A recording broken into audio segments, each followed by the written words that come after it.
Bismillahirrahmanirrahim. Alhamdulillahirabbil alamin. Wassalatu wassalamu ala al-mab'uts rahmatan lil alamin. Nabiyina Muhammad wa ala alihi wa sahbihi wa man tabi'akum bi ihsanin ila yaumiddin, amma ba'd. Sebelum kita jawab pertanyaan-pertanyaan, mungkin masih ada dua pembahasan yang perlu saya sampaikan. Pembahasan yang pertama berkaitan dengan masalah mengembangkan harta zakat. Mengembangkan harta zakat. Kita tadi menyinggung tentang masalah harta yang sifatnya umum. Itu kaitannya dengan kepemilikan umum, atau apabila diwasiatkan sebuah lembaga untuk mengembangkan sebuah usaha dan seterusnya. Ya. Maka kita telah terangkan tadi, kalau misalnya dikembangkan dan memang orang yang menginfakkannya, ya, mengembangkannya dalam bentuk usaha, maka yang seperti ini tidak ada zakatnya. Tidak ada zakatnya. Menjadi masalah sekarang yang ingin kita bahas tentang mengembangkan uang zakat itu sendiri.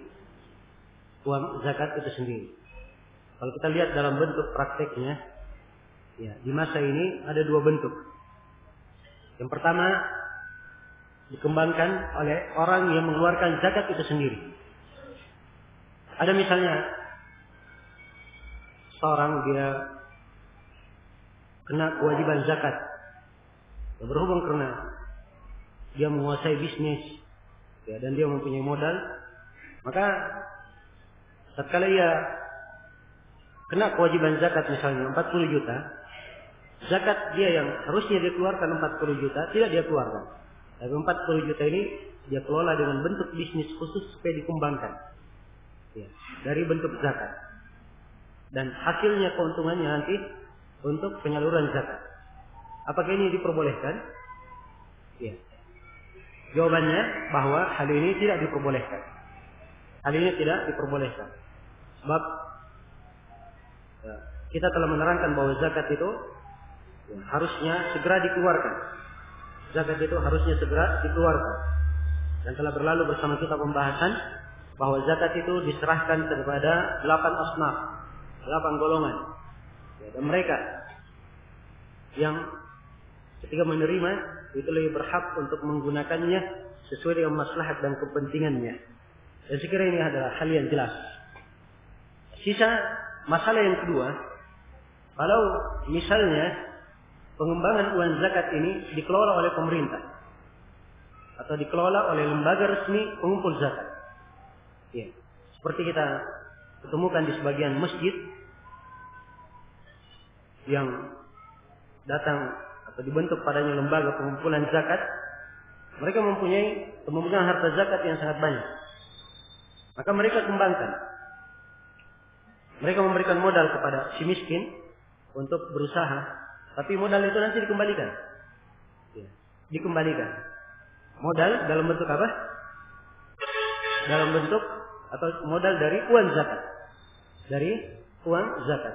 Atau mereka sendiri, ya, membuat usaha-usaha agar berkembang uang zakat yang mereka pegang. Nah, ya, ini kalau dilakukan oleh pemerintah atau lembaga resmi, ini yang menjadi silang pendapat di kalangan ahli fikih di masa ini. Ya. Kalau di majma' fikih Islami, mereka memutuskan bolehnya hal yang seperti itu dengan syarat-syarat. Ya, dengan syarat-syarat. Di antara syarat-syarat yang mereka sebutkan bahwa ada maslahat yang besar kalau dikelola, ya, uang zakat itu dan dikembangkan. Di antara syarat juga yang mereka sebutkan bahwa hasil dari pengelolaan tersebut untuk meraih keuntungan, ya, hasil adalah sesuatu yang bisa dipastikan. Sesuatu yang bisa dipastikan. Bukan hal yang diragukan atau hal yang disangka, tapi suatu hal yang bisa dipastikan. Mereka syaratkan bisa dipastikan. Kemudian yang ketiga, orang yang mengembangkannya itu mereka syaratkan harus punya keahlian di bidang tersebut. Punya keahlian di bidang tersebut. Kemudian mereka syaratkan juga kalau misalnya ternyata ada kepentingan yang lebih mendesak, maka tidak boleh dikembangkan, langsung diserahkan kepada kepentingan yang mendesak itu pada 8 asnaf. Ada 8 asnaf. Ini diantara beberapa syarat yang bagi mereka yang membolehkan.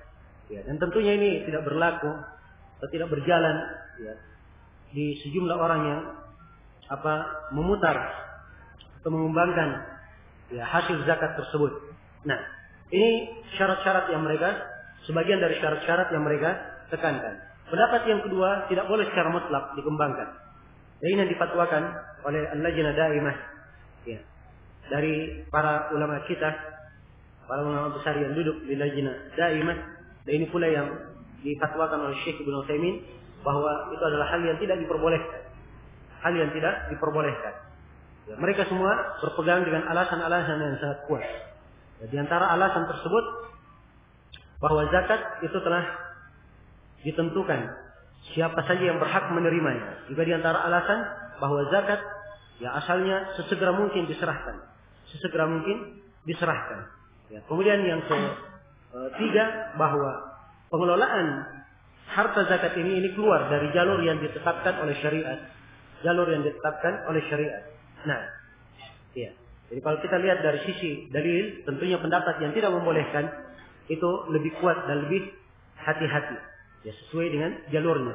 Dan pendapat yang membolehkan juga di suatu sisi ada sudut yang bisa diterima kalau dilaksanakan syarat-syarat yang mereka sebutkan. Tapi banyak orang tidak bisa melaksanakan syarat-syarat itu atau tidak melaksanakannya di dalam mengembangkan uang-uang zakat tersebut. Karena itu harusnya, ya, dari siapa yang lembaga resmi yang mengumpulkan zakat atau pemerintah yang mengumpulkan zakat harus dia serahkan secara langsung kepada fakir miskin. Tidak boleh dikembangkan dan tidak boleh dikelola untuk bisnis maupun usaha maupun yang lainnya.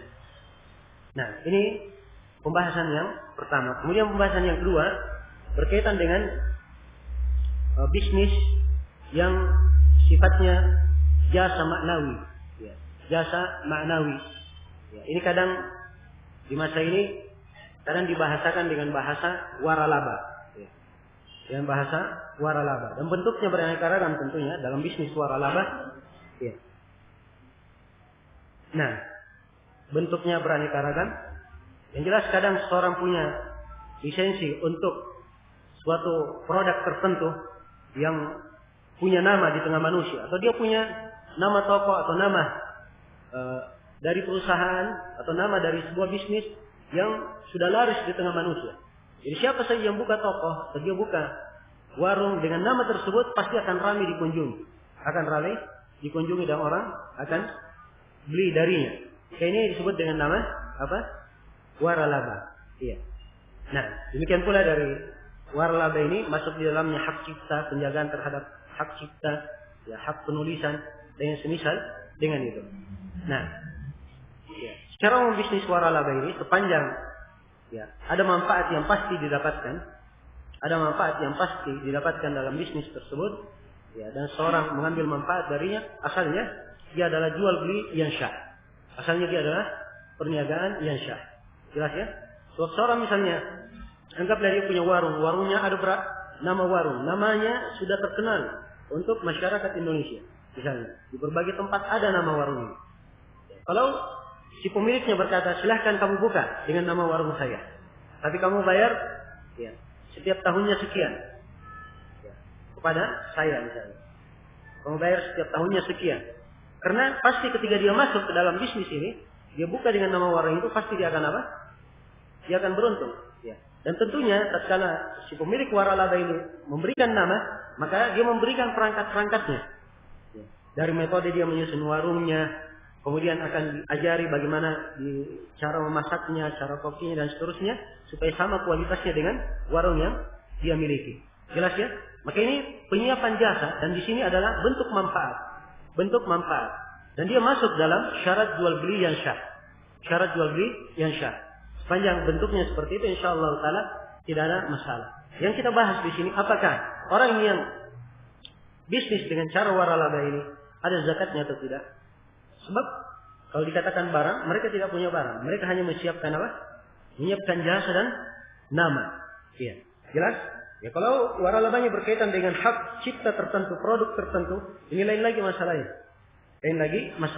Jelas? Tapi diperdagangkan, kemudian yang bentuk dari bisnis yang sifatnya hanya memasang namanya atau tanda merek dari produknya dan seterusnya, memakai jasa nama atau jasa mereknya dan semisal dengan itu, ini mempunyai manfaat dan faedah. Karena itu dibahas oleh para ulama atau dibahas oleh ahli fikih di masa ini tentang masalah apakah ada zakatnya atau tidak. Jelas kalau dilihat dari sisi manfaat, dari sisi dilihat dari sisi kalau dia dalam bentuk hak cipta, hak penulisan dan hak seterusnya, maka ini bukan buat bentuk jual beli, sebab dia penjagaan terhadap apa? Terhadap haknya. Maka yang seperti yang kalau dia diberi duit, itu artinya kalau dia dibayar, maka artinya dia masuk kepadanya harta, dan harta ini tidak kena zakat kecuali kalau sudah berputar 1 tahun dan sampai apa? Sampai nisabnya. Tapi kalau bentuk yang kedua yang saya terangkan tadi, dia punya merek atau punya nama yang kemudian dengan jasa nama dan merek ini dia perdagangkan, dia mengambil keuntungan, maka di sini masuk dalam bentuk zakat perdagangan. Masuk dalam bentuk zakat perdagangan. Kapan dia memulai dengan perdagangan waralaba seperti ini, maka di waktu dia mulainya setiap tahunnya, maka dia harus kumpul pemasukannya, kemudian dia hitung apakah dia sampai kepada nisab. Kalau sampai kepada nisab, maka dia keluarkan zakatnya untuk zakat perdagangan, yaitu 2,5%. Ini mungkin hal-hal yang perlu saya tambahkan dan saya ingatkan untuk majelis saat ini. Wallahu ta'ala a'lam. Baik.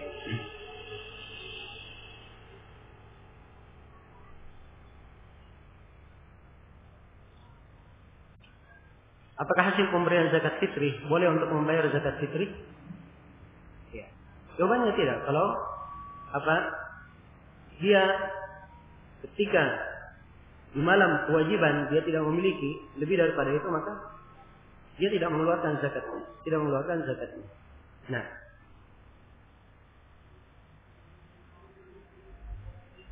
kita sudah sebutkan syarat kewajiban mengeluarkan zakat fitri. Kita sebutkan syaratnya.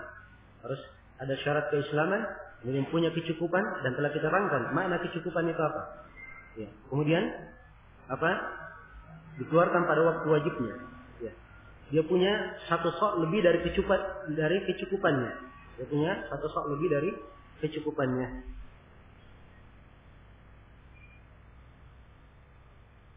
Bila rumah dijual tapi masih ditempati dan belum laku, apakah kena zakat? Sepanjang dia perdagangkan, dia sudah promosikan untuk dijualkan, maka sudah berlaku padanya perdagangan, walaupun dia tinggal. Kena padanya hukum zakat perdagangan. Nah, sepanjang sudah berputar ingat ya syaratnya, kalau berputar 1 tahun, sama dengan emas dan perak.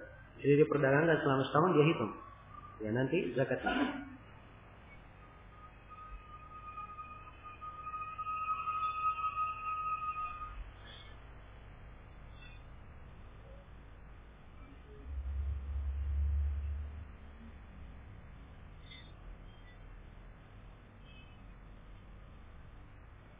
Bolehkah menerima sedekah dari usaha panti pijit untuk membangun masjid? Saya nggak tahu panti pijit ini usaha apa di dalam. Jenisnya apa? Apakah halal atau haram? Apakah halal atau haram?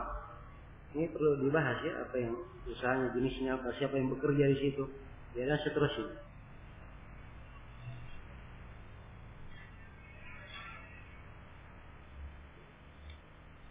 Kalau dia halal, tidak ada masalah. Tapi kalau dia haram ada 2 macam. Ada haram murni, ada haram yang bercampur dengan halal. Maka ini ada pengaruh-pengaruhnya.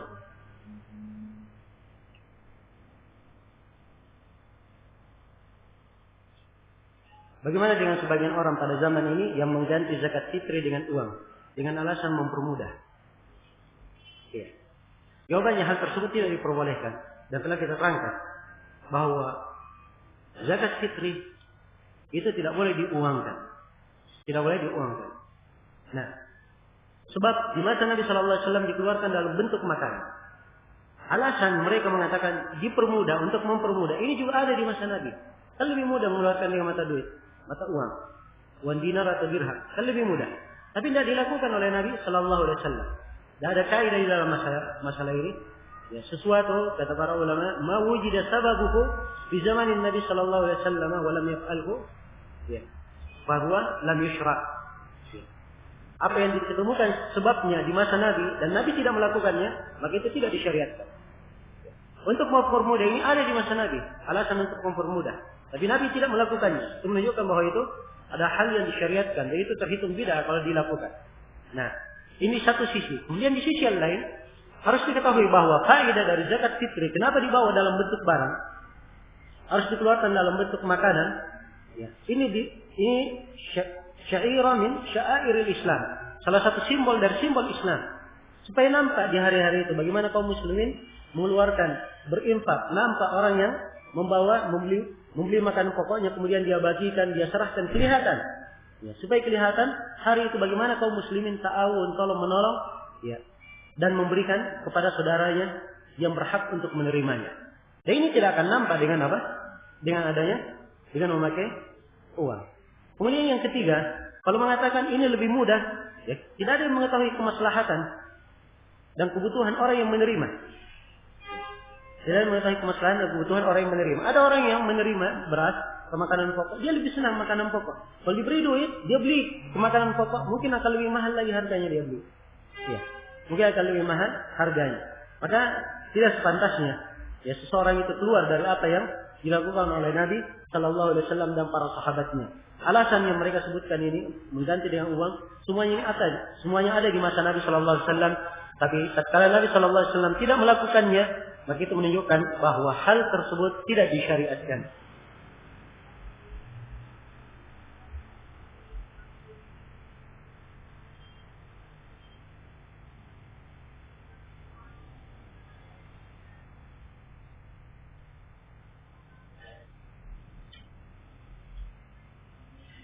Bagaimana hukumnya jika ada seorang yang memiliki lahan pertanian, lalu dia menyuruh orang untuk mengelola lahan pertanian tersebut dengan perjanjian hasil panen dibagi rata, tapi kebanyakan biaya dari orang yang memiliki lahan tersebut. Bagaimana mengeluarkan zakatnya? Apakah orang yang memiliki lahan atau orang yang disuruh mengelola lahan tersebut? Ya, kalau keadaannya seperti ini, pertama dia keluarkan dulu zakatnya. Setelah panen keluarkan dulu zakatnya, setelah itu baru bagi dua. Setelah itu baru dibagi dua.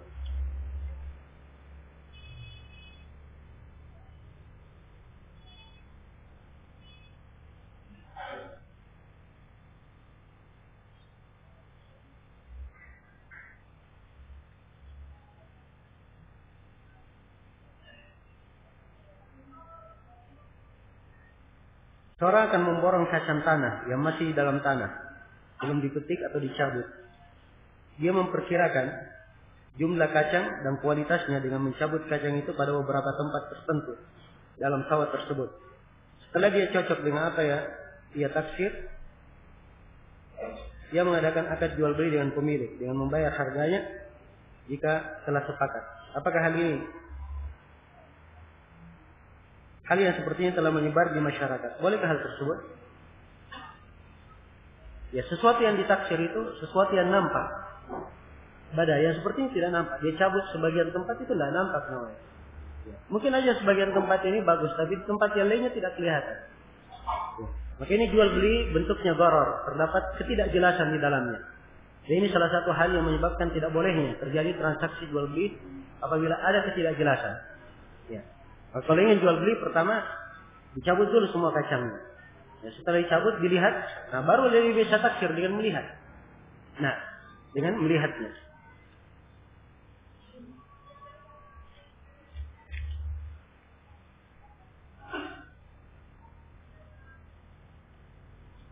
Apakah barang-barang dagangan yang belum terjual juga dizakati? Bagaimana cara menzakatinya? Apakah digabungkan dengan modal dan keuntungan perdagangan tersebut? Sepanjang dia sudah meniatkan untuk didagangkan, maka mulai dari saat itu sudah kena apa? Sudah mulai terhitung nisabnya. Sudah mulai terhitung apa? Haulnya. Sudah mulai terhitung haulnya, perputarannya. Jadi kalau sudah berjalan setahun, walaupun belum laku, maka wajib kena zakat. Sebab dia telah meniatkan dengannya apa? Memperdagangkannya. Ya, karena itu diingat ya, saya sebutkan tadi syarat zakat perdagangan apa? Pertama dia miliki barang tersebut dengan kehendaknya. Yang kedua dia niatkan untuk apa? dia perdagangkan. Kemudian yang ketiga, telah mencapai nilainya mencapai nisab. Kemudian yang keempat berputar selama 1 tahun.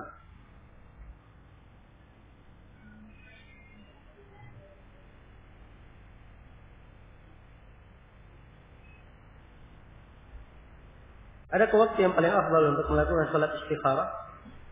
Ya, kalau dia lakukan di sepertiga malam terakhir adalah hal yang bagus. Ya, itu tempat mengumpulkan beberapa tempat mustajabah. Ya.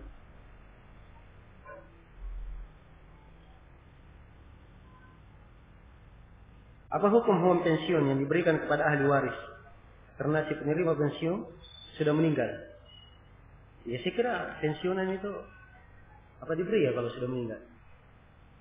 Hah? Kalau misalnya dia tidak pensiun, dia bekerja, tiba-tiba meninggal, diberi uang pensiunnya? Diberi? Saya nggak tahu ya, yang saya tahu nggak diberi kalau. Ya. Yang jelas kalau diberi, kaitannya ya berarti itu adalah harta dari orang yang meninggal, jadi diserahkan kepada siapa? Ahli warisnya. Kan begitu. Kalau memang diberi.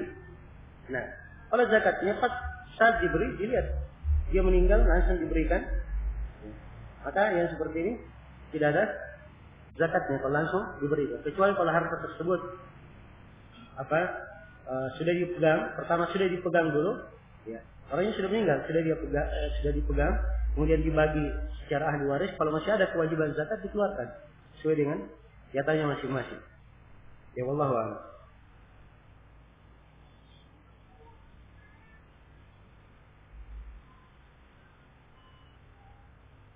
Seorang menjual kebun seharga 50 juta, apa ada zakatnya?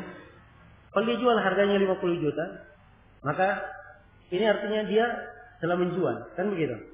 Kalau 50 juta dia pegang, ya, dia pegang, kemudian habis, ya, tidak berputar setahun, tidak ada zakatnya. Tidak ada zakatnya. Jelas? Kalau dia menjual, belum berputar uangnya selama setahun, tidak ada zakatnya. Tapi kalau dia jual 50 juta ini dia simpan sampai berputar setahun, barulah kena zakat. Ya, ketika dia terima harganya, tidak ada zakat nih. Hal ini bukan pertanian ini, bukan dianggap panen. Sebab dia apa? Menjual barang miliknya, tidak ada zakatnya.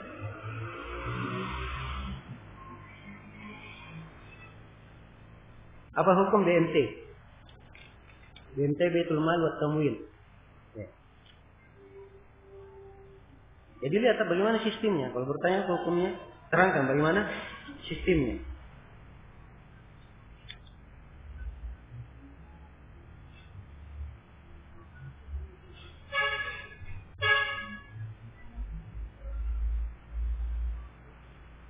Bolehkah kita mengambil gaji dari pekerjaan mengimami masjid atau mengadaninya? Tolong dijelaskan. Kalau memang hal tersebut ditetapkan oleh pihak pemerintah atau ditetapkan oleh pihak tertentu yang sudah menjamin kelayakan untuk imam dan muadzin boleh mengambilnya. Boleh mengambilnya. Kalau dia diberi. Jelas boleh untuk mengambilnya. Tetapi si muadzin atau si imam tidak boleh dia sengaja di situ, sengaja menjadi imam dan sengaja menjadi muadzin untuk mengambil. Ya. Dia sengaja menjadi imam karena apa? Dia tahu diberi ada gajinya, dia mendaftar menjadi imam untuk mengambil gaji tersebut atau menjadi tukang adzan untuk mengambil gaji tersebut. Kalau ini niatnya, maka ini membatalkan amalannya dan dia tidak mendapatkan pahala di sisi Allah Subhanahu wa taala.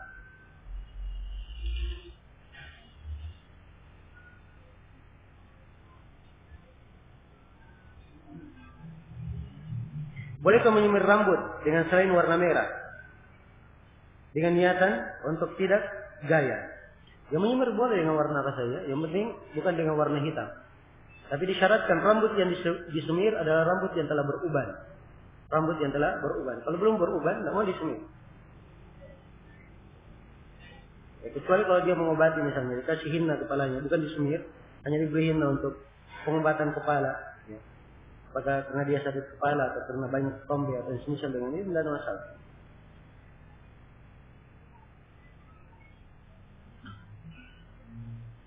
Apa memakai sendal satu itu merupakan perbuatan syaitan? Ya, memang ada hadis yang melarang tentang memakai sendal satu. Ya, kalau dia pakai sendal satu, maka harus dia cabut saja, jalan tanpa sendal. Ya.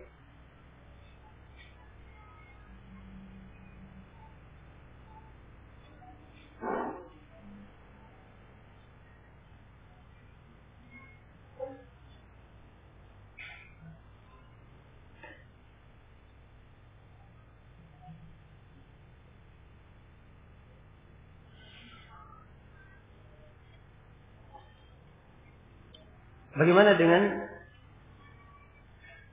apakah investasi dengan tanah apakah terkena zakat? Ya. Kalau dia menanam modal untuk sebuah usaha, ya, menanam modal untuk sebuah usaha, kalau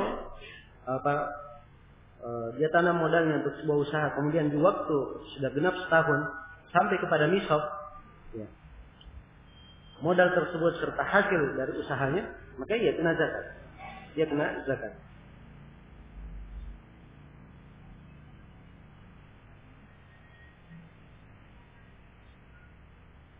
Kalau orang tua saya panen, kadang sudah senisab, sudah sampai nisab, namun keperluan pasti lebih banyak untuk bayar SPP, ya, menyumbang orang yang punya hajat dan lain. Apakah harus zakat juga?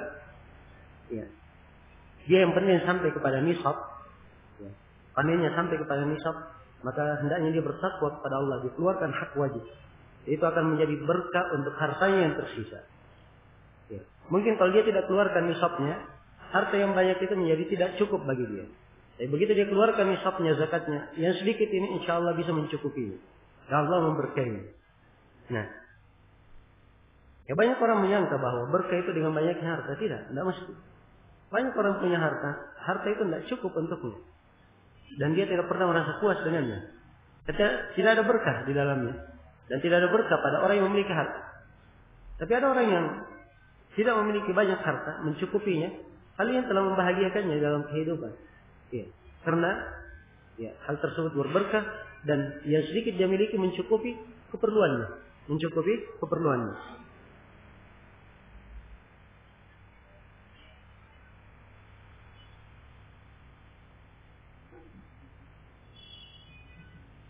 Bolehkah zakat dibayarkan untuk pembangunan fasilitas dakwah seperti masjid, pesantren dan sekolahan?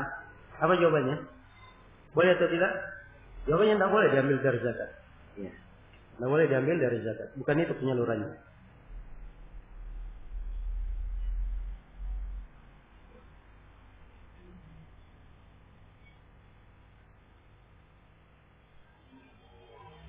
Padi yang terjual atau ditebas sebelum dipanen, bagaimana cara menentukan zakatnya? Padi yang terjual atau ditebas sebelum panen, bagaimana cara menentukan zakatnya? Gimana caranya? Saya nggak paham.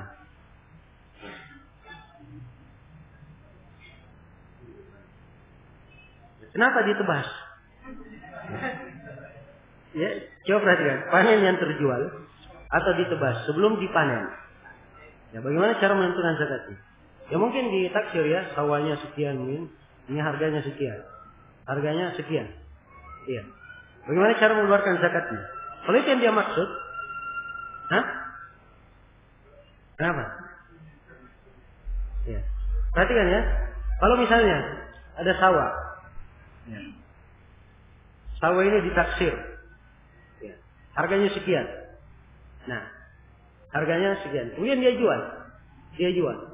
Bagaimana cara menentukan zakatnya? Kalau ini yang dia tanyakan, ya.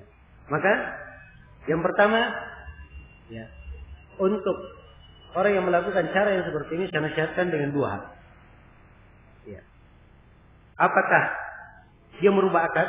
Ya katakan begini saja. Ya. Kita panen dahulu, ya, kita tentukan dulu seluruhnya, kita ambil seluruhnya, kemudian kita keluarkan darinya apa? Zakatnya. Ini cara yang pertama. Cara yang kedua, ya, ia menyetujui akad, nggak ada masalah, dibeli. Tapi saya syaratkan setelah dipanen, ya, kalau dia sampai kepada nisab, dikeluarkan nilainya, 2,5%. Itu dua cara kalau memang ingin mengeluarkannya.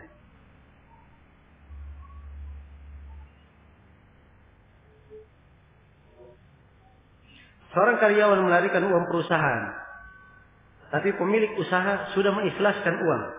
Apakah karyawan ini masih mendapatkan dosa? Bagaimana caranya mengikhlaskan? Nah, apakah si karyawan tanya kepada bosnya, ini saya larikan duitmu, tolong ikhlaskan. Iya, saya ikhlaskan. Ya. Nah, harusnya ya, dia mengembalikan seluruh apa yang diambil. Kalau dia ingin bertobat.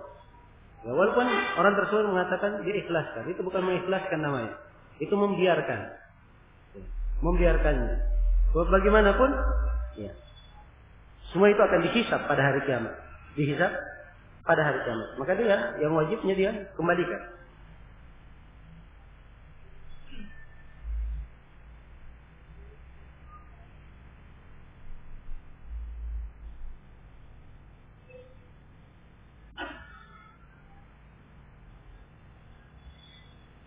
Jika seorang petani yang mengairi sawahnya dengan irigasi, yang hal tersebut dipungut biaya perpanennya sebesar 150.000, apakah petani tersebut tetap dikenai zakat di luar biaya yang telah dikeluarkan?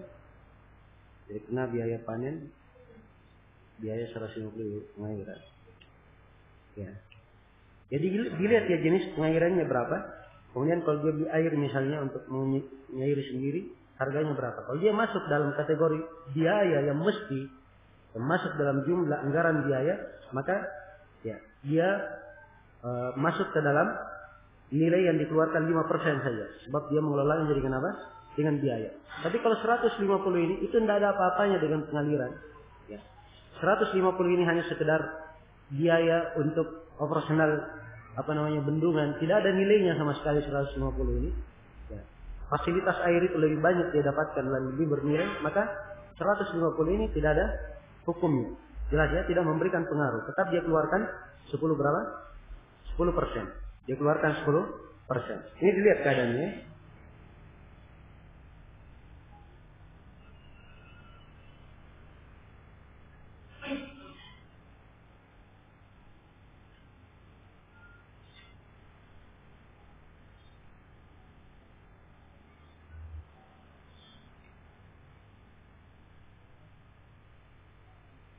Kita punya barang dagangan, secara nilai sudah wajib zakat. Akan tetapi barang tersebut selalu silih berganti, laku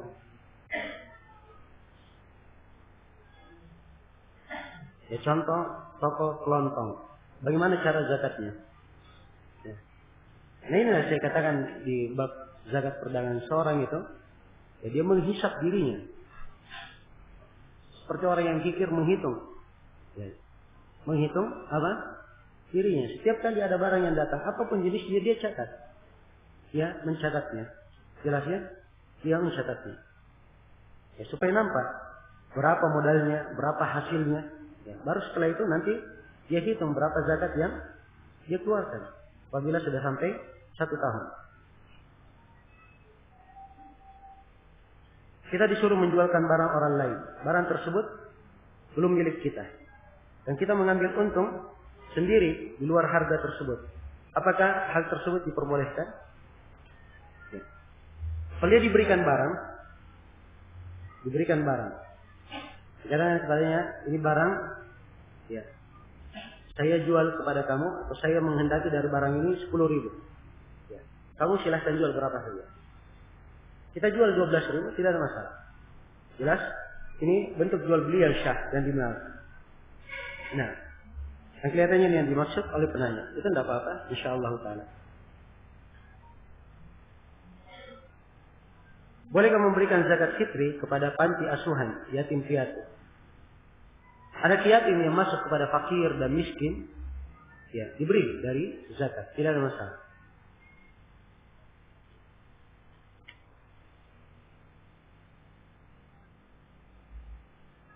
Saham sudah dibahas ya, saham.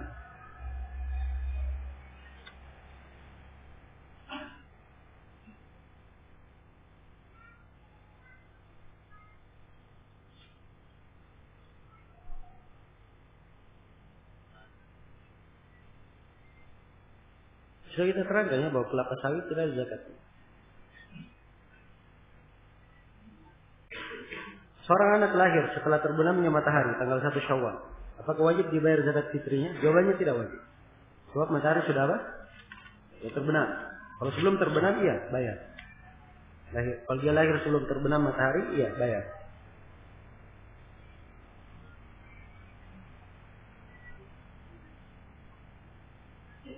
Ini sudah dijawab ya, kenapa ada di sini? Kita kembali.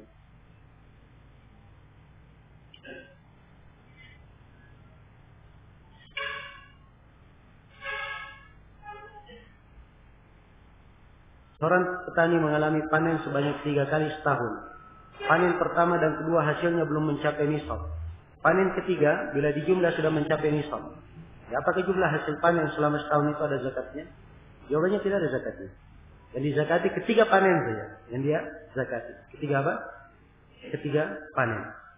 Ya. Kecuali kalau dia punya beberapa petak sawah. Beberapa petak sawah. Ya, petak sawah ini kalau dihitung secara keseluruhan ada apa? Ada nisabnya. Tapi dia menanamnya ini bulan pertama. Yang kedua bulan kedua. Yang ketiga bulan ketiga. Misalnya. Jadi panennya apa? Berselang sebulan. Ya. Maka kalau seperti ini keadaannya dikeluarkan saja. Ya kalau dia punya nisabnya sebenarnya seluruhnya, tidak apa-apa dia hitung seluruhnya. Dia itu seluruhnya itu lebih selamat bagi dia dan lebih menunaikan kewajibannya. Ya, tapi kalau keadaannya seperti ini, asalnya nisabnya nggak cukup, dia cuma punya sawah sempit, nisabnya tidak sampai, maka tidak ada kewajiban zakatnya. Tidak ada kewajiban zakatnya. Ya, wallahu a'lam.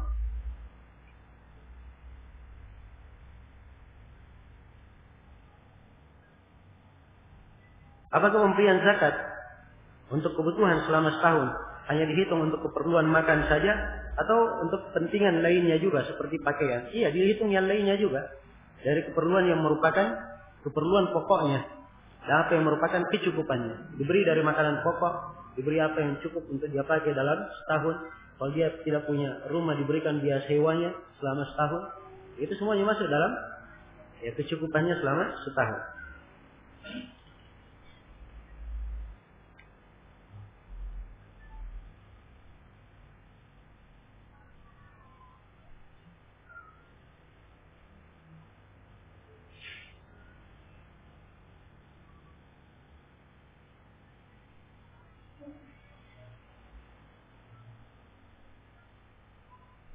Apakah syah zakat padi yang sudah terlanjur diberikan dalam bentuk uang, bukan hasil panennya?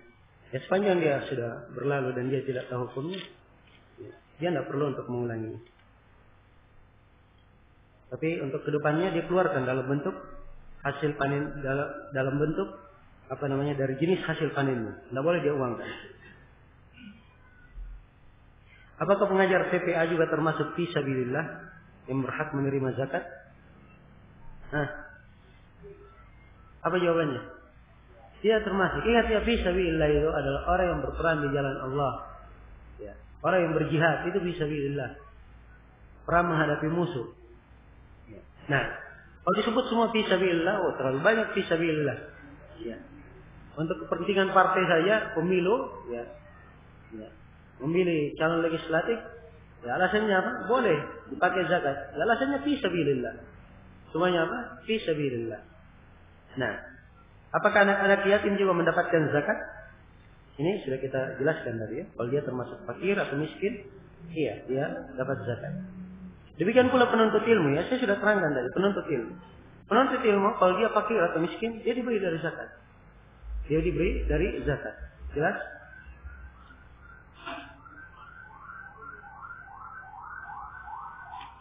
Bolehkah kita memberi zakat kepada saudara kita yang miskin, tapi dia mempunyai pekerjaan? Apa jawabannya? Tidak boleh. Sepanjang dia miskin, orang yang punya pekerjaan belum tentu mencukupinya. Belum tentu mencukupinya. Iya. Tidak boleh dia diberi dari zakat.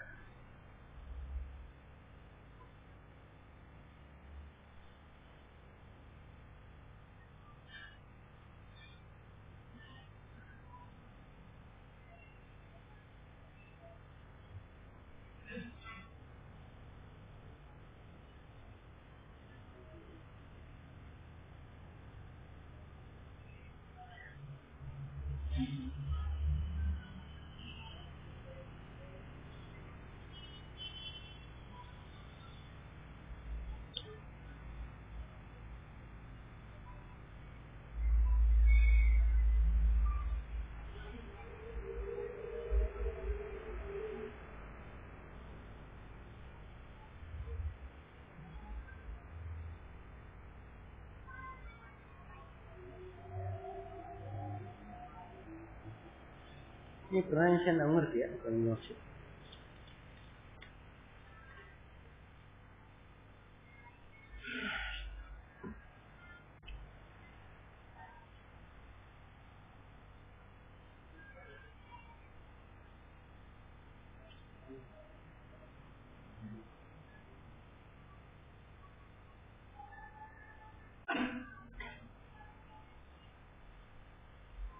Ini pertanyaan sudah dijawab tadi. Kenapa ada di sini? Sudah 2 kali.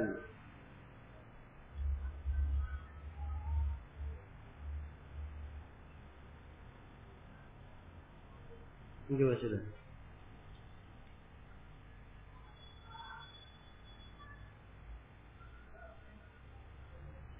Apakah Syekh Al-Albani mempunyai guru?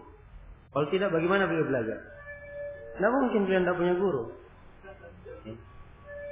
Bapak beliau itu adalah ulama Hanafiyah. Bapak beliau, orang yang berilmu bapak beliau. Itu termasuk gurunya. Nah, dan ada guru-guru beliau yang lain. Dan tidak harus seorang itu punya banyak guru, tidak harus. Jelas?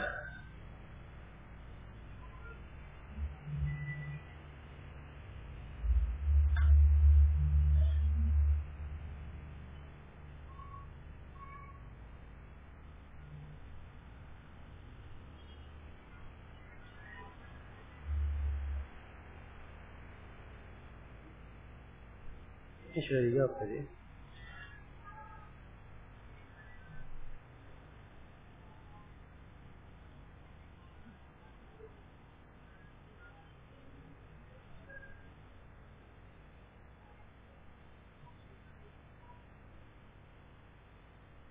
Bila pengairan gratis dan membutuhkan biaya-biaya pemeliharaan yang tidak sedikit, bagaimana menghitung zakatnya?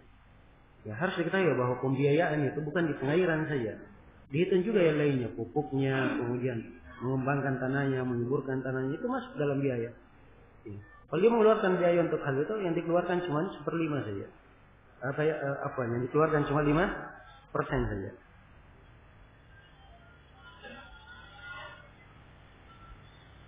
Pada umumnya petani menjual hasil panennya langsung tanpa mengetahui berapa hasil panennya. Dan dia hanya mengetahui hasil panennya dalam bentuk uang tunai. Bagaimana perhitungan zakatnya? Itu tadi yang saya jawab. Iya. 2 solusi yang saya terangkan tadi. Kata dia panen dahulu, kemudian nanti setelah jadi baru dia jual, itu lebih amannya. Atau dia syaratkan kepada orang yang membeli, apabila panen dan sampai ke nisab dikeluarkan 2,5%. Iya.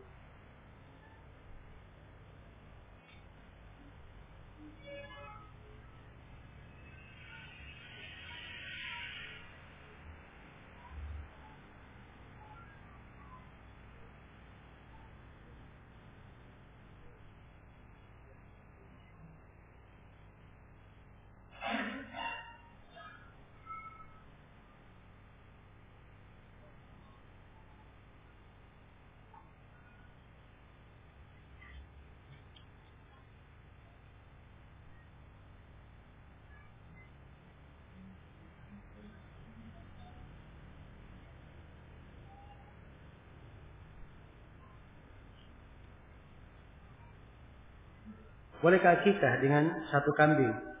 Mana anak yang lahir laki-laki dikarenakan dana yang pas-pas. Kalau dia punya kemampuan 1 saja, tidak ada masalah, 1 saja. Dan setelah itu tidak lagi kewajiban mengakikahnya. So, waktunya sudah lewat.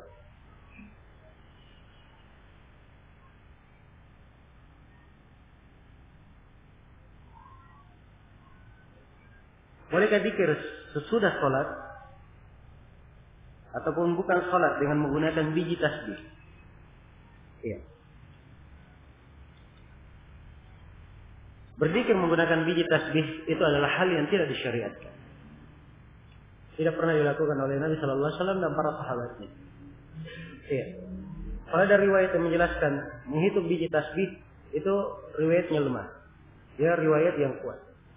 Karena itu, ya zikir hendaknya dia gunakan tangannya. Ya, dihitung dengan tangannya sebagaimana di dalam hadits Abdullah bin Amr bin As yang diriwayatkan oleh Imam Abu Daud dan selainnya. Ya. Dan konteksnya dalam riwayat Ibnu Majah dan selainnya Nabi sallallahu alaihi wasallam bersabda, atau kata Abdullah bin Amr, karena Nabi sallallahu alaihi wasallam ya'tidu tasbih bi yamini. Adalah Nabi sallallahu alaihi wasallam beliau menghitung tasbihnya dengan tangan kanannya. Dengan tangan kanannya. Apa ini dalam riwayat Abu Daud ya, kalimat tangan kanannya ada kelemahan. Ada konteks yang lain, karena ya'tidu tasbih bi yadihi. Beliau menghitung tasbih dengan tangannya. Dengan tangannya. Maka menghitung tasbih itu dengan tangan, yaitu lebih baik.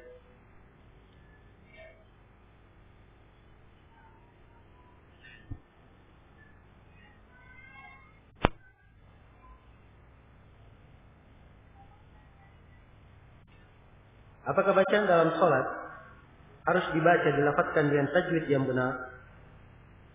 Bagaimana jika imam sholat dengan cepat sehingga menyulitkan kita untuk sesuai tajwid? Apakah boleh kita membaca di dalam hati? Iya. Maksud tajwid ini apa yang diinginkan? Kalau tajwid adalah tahsin di dalam membaca, tahsinul ada, ya. Yang benarnya bahwa itu bukan wajib. Tapi kalau tajwid yang dia maksudkan mengucapkan huruf, ya, dari makhrajnya, mengucapkan huruf sesuai pada tempatnya, itu adalah hal yang mesti. Sebab kalau dia tidak ucapkan sebagaimana mestinya, akan berubah maknanya. Ya, karena itu orang yang tidak pandai membaca Al-Quran, ada kesalahan dalam hurufnya. Ya, penyebutan huruf ain misalnya dibaca alif, ya, atau ta dibaca ta dibaca ta. Ya. Makanya harus dia belajar memperbaikinya. Sebab ini merubah makna. Wajib hukumnya dia belajar. Tapi kalau masalah panjang pendek, kemudian tahsin dalam ada, itu bukan wajib. Nah, kalau dia baca dengan tajwid, tentunya itu yang paling afdal, itu yang paling baik. Nah, itu pendapat yang terkuat di dalam para ulama. Walaupun ada sebagian para ulama yang berpendapat ya wajib untuk mentajwid dalam artian mentahsin al-ada. Iya.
Ini harus dilihat ya, apa jenis perjanjiannya, apa yang disepakati.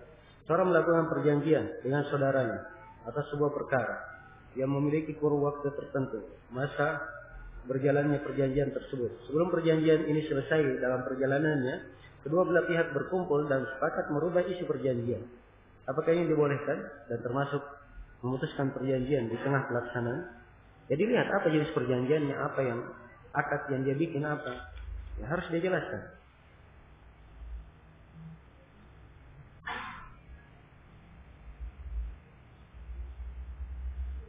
Apa hukum orang yang mendapatkan uang atau barang, dari barang itu dia gunakan?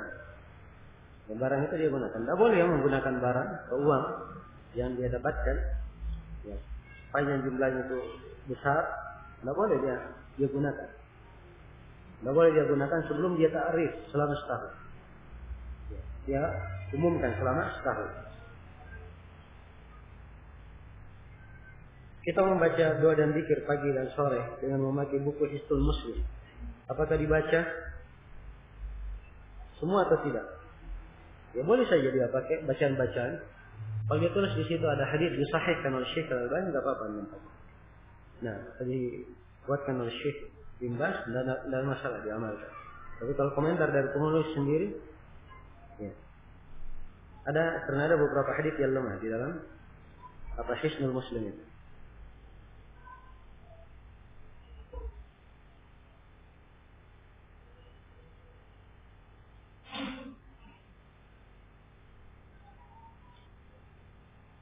Apakah boleh kita membeli barang dengan cara mengkredit yang mana harga barang tersebut tidak sama dengan harga kontan? Contoh seperti motor harga asli 13 juta yang menjadi 15 juta. Apakah ini diperbolehkan? Dan apakah ini termasuk riba? Ya. Kalau misalnya cara yang seperti yang disebutkan, ada dua pilihan harga. Kalau kontan 13 juta, kalau cicil berapa? 15 juta. Iya. Ini namanya diberi dua pilihan harga. Kalau dia melakukan akad, dia akad di atas dua-duanya atau salah satunya saja? Ya, tentunya salah satunya saja. Dia kontan kan begitu. Dia cicil.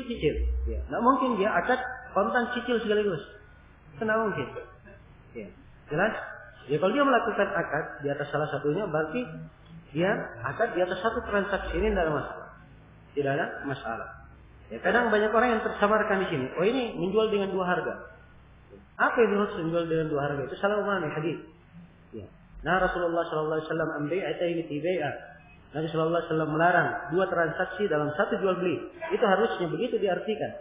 Jangan diartikan Nabi SAW melarang dua harga dalam satu apa?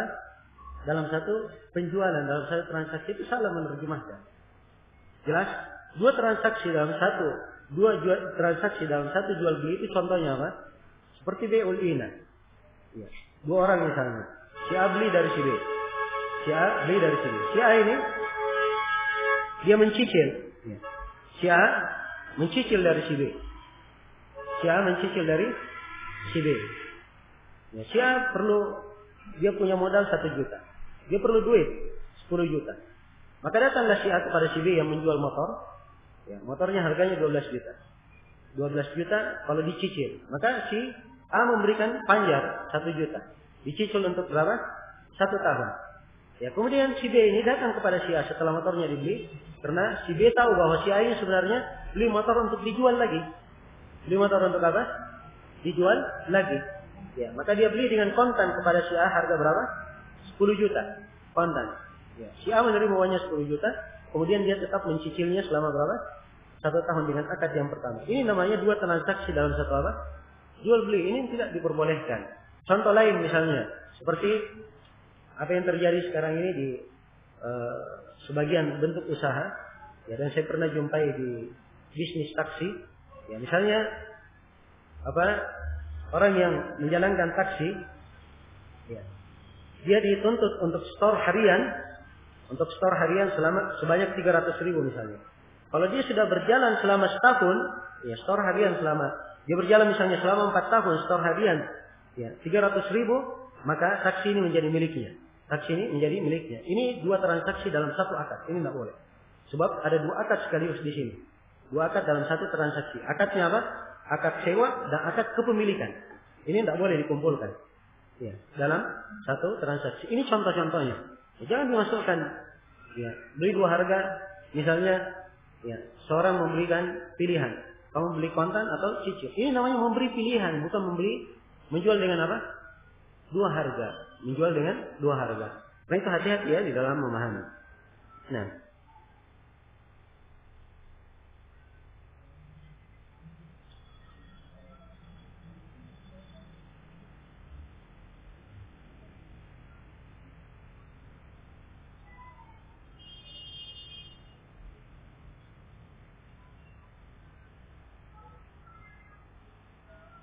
Apakah lantai yang terkena najis terus kering, kita injak dengan kaki yang basah atas najis tersebut? Bagaimana menghilangkan kasur yang terkena najis? Iya. Kalau dia tahu misalnya ada najis sudah kering di situ, dan kalau dia dan najis ini ketika diinjak masih akan nampak najisnya melekat, maka yang seperti ini najisnya harus dia cuci. Najisnya apa? Harus dia cuci. Tapi kalau krim di suatu tempat hilang sama sekali pengaruhnya, tidak membahayakan walaupun diinjak, itu tidak ada masalah. Jelas ya? Kalau ada najis melekat di kasur, maka cukup disirami air mendominasi di atas najis. Ya begitu dia kering sudah apa? Sudah suci.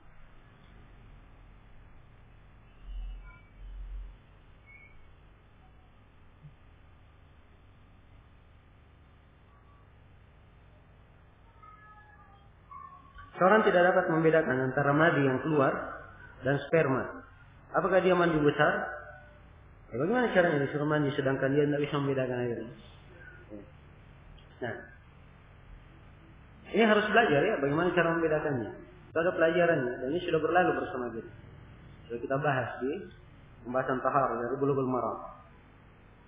Ya. Secara umum, madi itu ada ciri-cirinya. Madi itu biasanya keluar, ya. Apabila mengingat hal-hal yang menjurus ke sana, melakukan pendahuluan. Itu madi. Warnanya juga beda. Ya, kalau mani, dia keluar ya, dengan dorongan.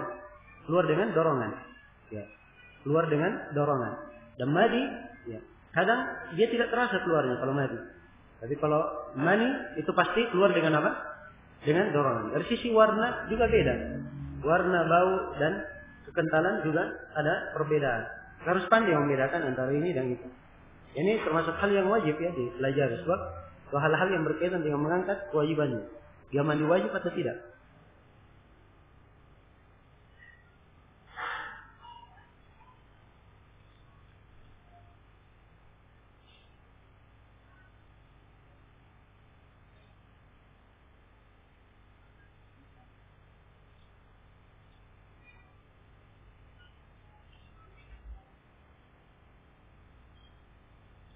Apakah padi dikeluarkan setelah dibayarkan untuk tenaga yang menanam dan sebelumnya?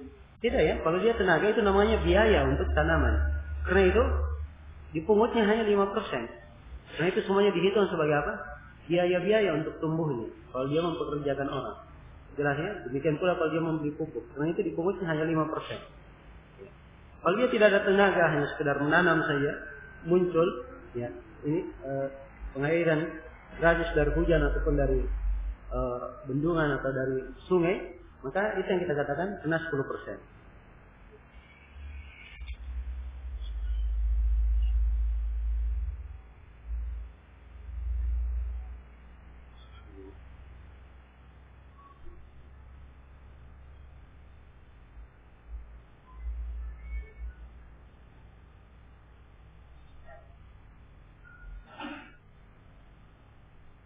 Anda dapat uang, Anda gunakan untuk kebutuhan pondok.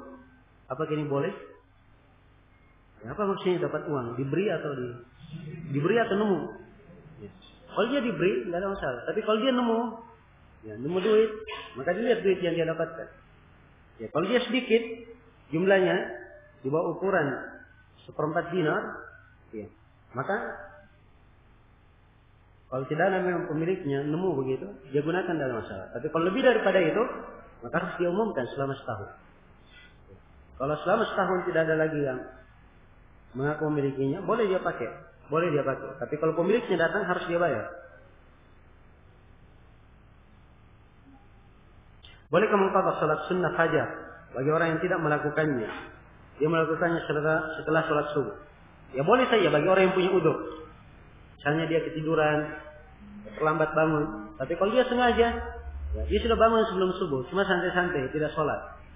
Kemudian dia sholat setelah subuh, tidak boleh. Jelas ya? Tapi kalau dia kesiangan, tidur, dia bangun sudah adzan subuh, dia berwudu, sudah qomat langsung sholat, maka setelah sholat boleh dia sholat 2 rakaat subuh yang ketinggalan. Dia qadha setelah sholat subuh. Tapi kalau dia sholat 2 rakaat itu setelah matahari terbit, itu lebih afdal dan lebih utama. Bagaimana hukum orang yang bacaan sholatnya di dalam hati? Apakah sholatnya syah? Nah, jawabannya tidak syah sholatnya. Kalau bacaan sholat itu dilafazkan, ya dilafazkan, digerakkan bibir mengucapkannya. Tidak harus, ya bacaan sholat itu dia dengarkan atau dia perdengarkan kepada orang lain, tidak harus.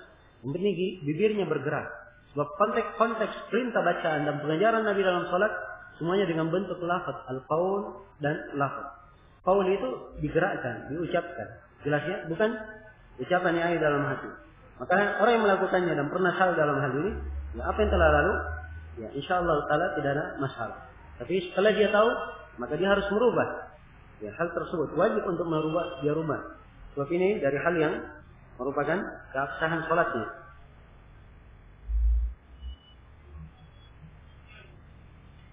jika seorang memiliki emas untuk disimpan dan sebagian yang lainnya diperjualbelikan, bagaimana mengeluarkan zakatnya? Apakah boleh digabungkan saja?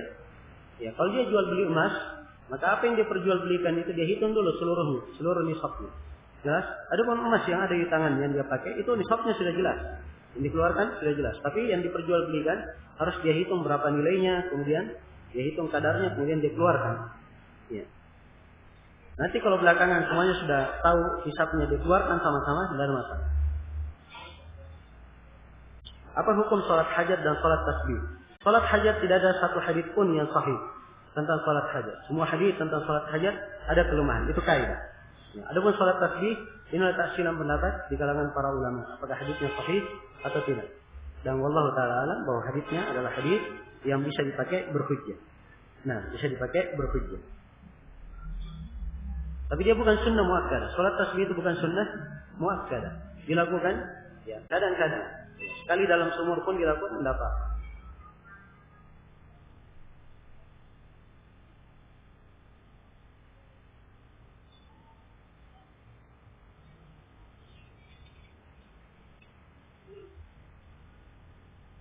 Ini enggak hadir pelajaran ya, nanya lagi nisab zakat fitri, nisab hasil pertanian.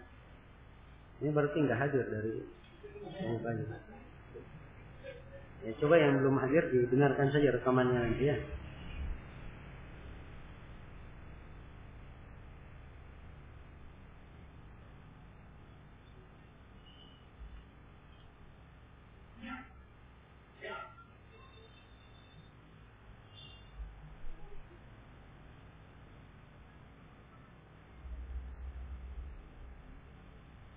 Apakah sirwal yang dipakai oleh ikhwah sudah mencukupi untuk dipakai sholat? Karena dia pakai kos atau baju koko. Mana batasan aurat yang benar? Ya saya nggak tahu ya apa sirwal yang dipakai oleh ikhwah. Sehingga harus diberikan hukum. Nggak mungkin saya lihat semua ikhwah sirwalnya. Ya. Tapi secara umum, ya, sirwal itu ya, disyaratkan dia harus tebal, disyaratkan dia harus longgar, jika sujud tidak membentuk aurat dan tidak menampakkan aurat. Ada kadang yang terlalu tinggi sirwalnya, ya sampai dekat lutut. Ketika dia sujud kelihatan pahanya, ya kelihatan pahanya. Maka ini tidak benar yang seperti ini. Ini tidak benar. Dan menaikkan sirwal lebih dari setengah betis itu tidak disyariatkan. Tidak disyariatkan. Yang ada syariatnya setengah betis. Di atasnya tidak ada syariatnya. Ya. Di atasnya tidak ada syariatnya. Dan dikatakan itu lebih mendekati sunnah. Tidak. Sejauh dari sunnah. Sunnah itu setengah betis. Ke bawah tidak isbal. Itu namanya yang mencocoki sunnah. Kalau lebih dari setengah betis ke atas tidak disyariatkan. Jelas ya?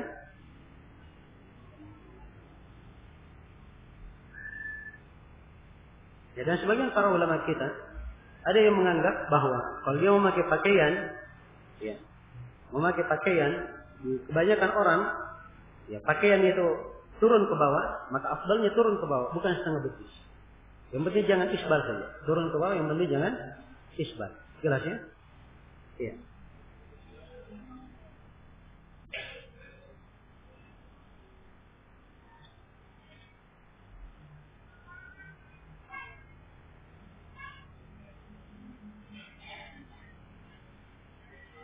Seperempat dinar itu kalau dirupiahkan berapa?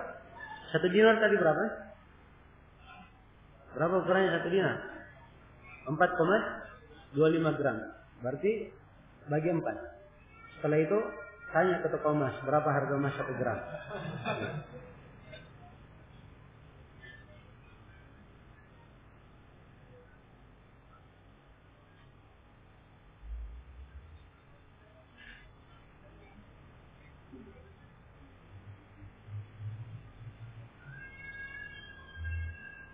Orang membeli tanah sebagai tabungan, apakah kena zakat? Tidak, kalau dia beli tanah untuk dia tabung untuk dirinya, hanya untuk dia gunakan, dia simpan-simpan, bukan dia perjualbelikan, tidak ada zakatnya. Tidak ada zakatnya.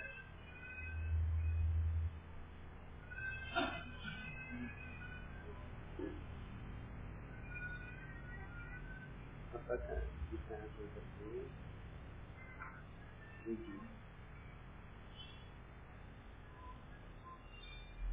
Bagaimana jika hasil pertanian rugi? Jika dibandingkan dengan biaya, apa gugur kewajiban zakatnya? Ya, yang diukur ketika dia panen sampai nisab atau tidak. Ketika sampai nisabnya,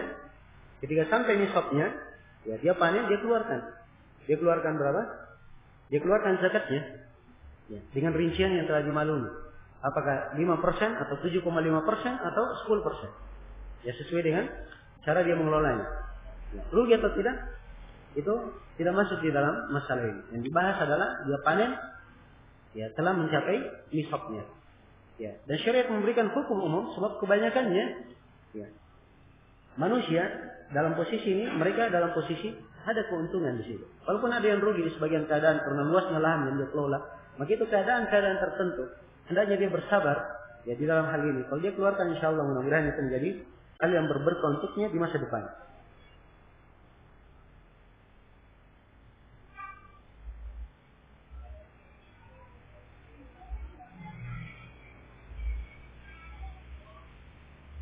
Apakah remaja masjid termasuk fi sabilillah? Karena ada uang zakat. Zakat fitri atau zakat wajib yang dikumpulkan lalu diberikan kepada remaja masjid dalam bentuk gamis atau baju koko. Ini sudah salah ya. Dia dapat zakat kemudian dibeli gamis dan baju koko. Ini salah. Orang yang mengeluarkannya. Kemudian remaja masjid ini sendiri dia lihat. Kalau dia miskin, dia boleh menerima. Tapi kalau dia tidak miskin, bukan fakir, bukan dari asnaf yang wajib menerima zakat, tidak boleh dia mengambilnya. Tidak boleh dia mengambilnya.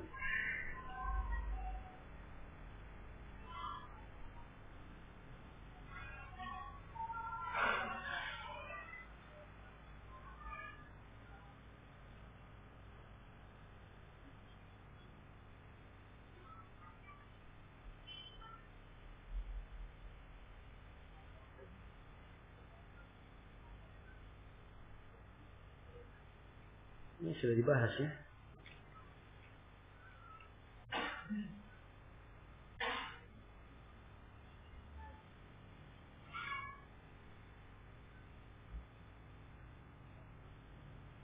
Apa hukumnya ketika sholat berjamaah kita lupa membaca Al-Fatihah? Apa sholatnya syah atau diulangi? Jadi lihat di mana dia lupa baca Al-Fatihah. Kalau dia lupa di satu rakaat, maka begitu imam salam dia berdiri lagi menambah satu rakaat. Dia berdiri menambah satu rakaat. Sebab tidak ada sholat bagi orang yang tidak membaca surah Al-Fatihah pada setiap rakaatnya. Nabi SAW bersabda dalam hadits Ubadah bin Samit yang diriwayatkan oleh Imam Al-Bukhari dan Imam Muslim, "La salata liman lam yaqra' bi Fatihatil Kitab." Tidak ada sholat bagi orang yang tidak membaca surah Al-Fatihah.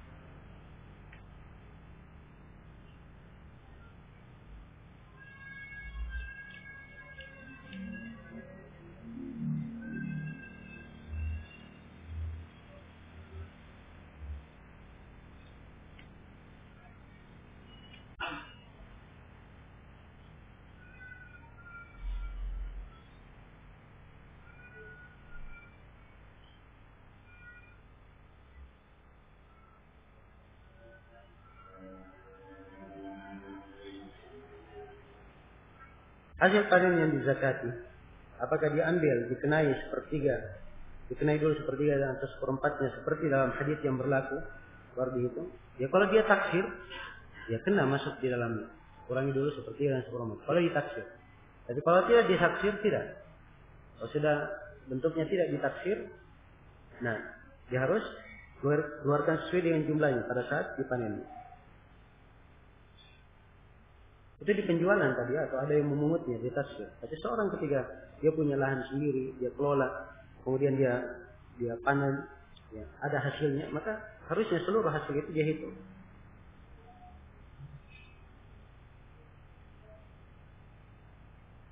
Bagaimana menghitung zakat pertambangan, perikanan? Ya sudah kita sebut ya tentang masalah itu. Nah, zakat perikanan, apa yang maksud perikanan? Ya. Kalau dia memelihara ikan, ya, atau dia mencari ikan di laut, ya dia tidak masuk ke dalam zakat hasil bumi. Nah, tidak masuk ke dalam zakat hasil bumi. Ya, kecuali kalau dia berdagang, ya dengan hal tersebut dia perdagangkan, ini masuk ke dalam hukum apa? zakat perdagangan. Ya, wallahu taala alam. Subhanakallahumma wa bihamdik, asyhadu an la ilaha illa anta, astaghfiruka wa atubu ilaik. Walhamdulillahirabbil alamin. Assalamualaikum warahmatullahi wabarakatuh.